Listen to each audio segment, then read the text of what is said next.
नमस्कार। विषय हिंदी, कक्षा 8वीं। वसंत कविता की अंतिम कड़ी, अंतिम श्रृंखला। अन्य महत्वपूर्ण प्रश्न ध्वनि से। प्रस्तुतकर्ता गीता भराटे, टीजीटी हिंदी, जवाहर नवोदय विद्यालय, बुल्ढाना।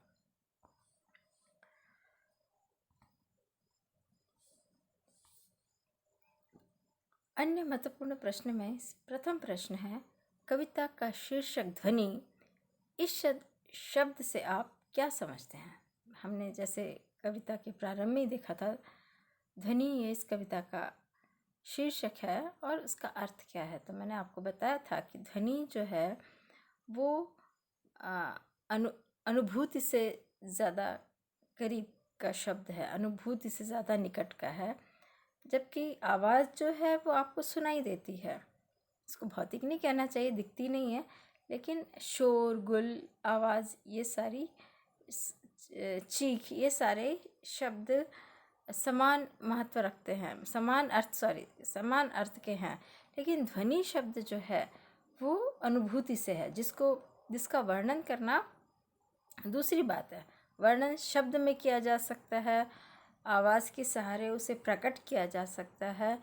ध्वनि मतलब जिसे हम अनुभव करते हैं, अनुभूति के करीब का शब्द है।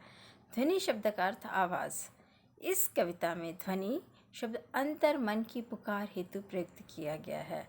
इसका निकट का संबंध अनुभूति से। अंतर मन की पुकार मतलब जो मनुष्य जो कह रहा है वो हृदय के तह से कह रहा है, केवल मुख पर बोलने के लिए नहीं कह रहा है, जो कुछ पूर्णतः सत्य है, इसीलिए उसे ध्वनि कहा गया है।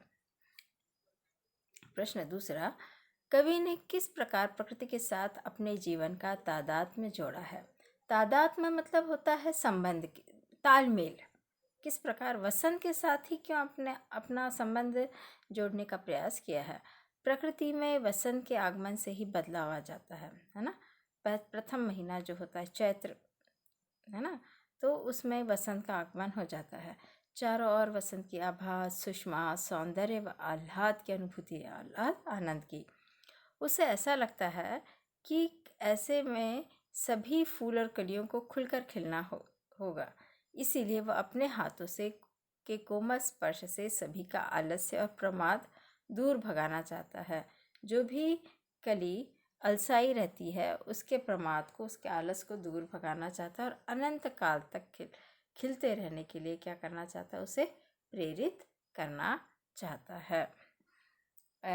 जो वसंत है वो यौवन का प्रतीक है और कवि कहना चाहता है कि उसका अंत, इस यौवन रूपी वसंत का अंत ना प्रकृति में होगा ना मुझ में होगा। साथ ही कवि के हृदय में भी अपने जीवन के यौवन में कुछ कर दिखाने की इच्छा है। वह महसूस करता है कि उसके जीवन में भी यौवन रूपी वसंत का आगमन हुआ है, अर्थात नई चाह व उत्साह का संचार हुआ है। वह अभी अंत नहीं चाहता, बल्कि अपने उद्देश्यपूर्ण कार्यों से वसंत की भांति, वसंत की तरह चारों ओर यश, कीर्ति और आनंद फैलाना चाहता है, ताकि सभी जड़ता को छोड़कर चेतना की ओर अग्रसर हो, गतिशीलता की ओर अग्रसर हो, आलस्य को छोड़कर कार्यशीलता की ओर अग्रसर हो, सही में जीवन जीना सीखे। यह नहीं है केवल खाना पीना सोना, इसका अर्थ जीवन ही है। जीवन का सही जो जीवन की परिभाषा होती, अविस्मरणीय क्षणों को जीवन कहते हैं। हम कितना लंबा जिए हैं, कितने साल जिए हैं, इससे हमारे जीवन को नहीं नापा तोला जाता। हमने कितने क्षण जिया है, मतलब दूसरों के लिए कार्य किया है। जीवन किसे कहते हैं? हमसे अगर किसी अन्य को कोई लाभ हो रहा है, अगर हमारे द्वारा किसी अन्य को नुकसान ही हो रहा है, तो हमारे जीवन से क्या लाभ? तो जीवन अविस्मरणीय क्षणों के योग को वास्तव में जीवन कहते हैं। अविस्मरणीय क्षण मतलब जो कभी भुलाए नहीं जा सकते, और वे होते हैं जब हम किसी को सुख देने में, सुख प्राप्त करते हैं, खुशी देने में, आनंद प्राप्त करते हैं, उसे ही वास्तव में जीवन कहते हैं।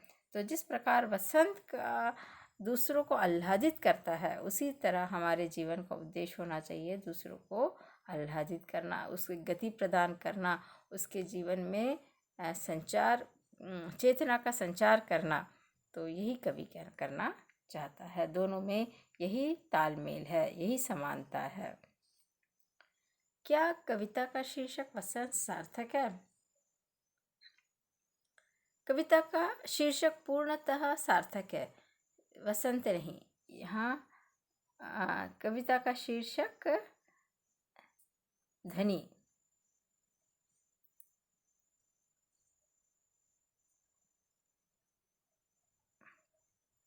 कविता का शीर्षक क्या? ध्वनि सार्थक है, क्योंकि ध्वनि कवि के मन की गूंज जो अनंत में व्याप्त हो रही है, अनुभूति का विषय है। कवि जो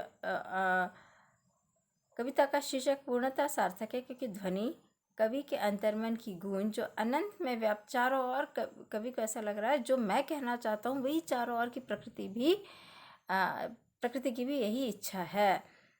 कवि को आभास होता है कि वह भी अपने जीवन में ऐसे कार्य करे जिसकी प्रसिद्धि चारों ओर फैले। वसंत को देखकर वो भी प्रेरित होता है और कहीं ना कहीं खुद भी ऐसा ही प्रेरक बनने का प्रयास करना चाहता है। जिस प्रकार वसंत से वह प्रेरित हो रहा है गतिशीलता हेतु, प्रसन्नता हेतु, चैतन्य हेतु, उसी प्रकार वह भी खुद को वसंत का प्रतिरूप मानकर दूसरों के जीवन में वसंत लाना चाहता है, चेतना लाना चाहता है, गतिशीलता लाना चाहता है। इस कविता से हमें क्या संदेश मिलता है? इस कविता से हमें यह संदेश मिलता है कि जिस प्रकार वसंत ऋतु के आगमन से सारी सृष्टि खिल जाती है, उसी प्रकार कवि अपने नव यौवन की ऊर्जा से गति का चेतना का प्रेरक बनना चाहता है। उसकी आभा से, उसकी चमक से समाज, राष्ट्र तथा विश्व प्रेरित हो। कवि चाहता है कि उसमें ऐसी आभा उत्पन्न हो, ऐसी चेतना उत्पन्न हो कि केवल उसी का परिवार नहीं, उसी का समाज नहीं, उसी का देश नहीं, उसी का राष्ट्र नहीं, किंतु पूरे विश्व में को वह अपने प्रतिभा से प्रेरित करे, अपनी आभा से चमकाए। यह कवि कवि का अंतर्मन चाहता है। तो इस तरह हम लोगों ने कुछ महत्वपूर्ण लंबे प्रश्न उत्तरों पर चर्चा की और इसी के साथ वसंत पाठ पूर्णतः समाप्त हुआ। अगले कालांश में हम एक नया पाठ लेकर आएंगे। धन्यवाद।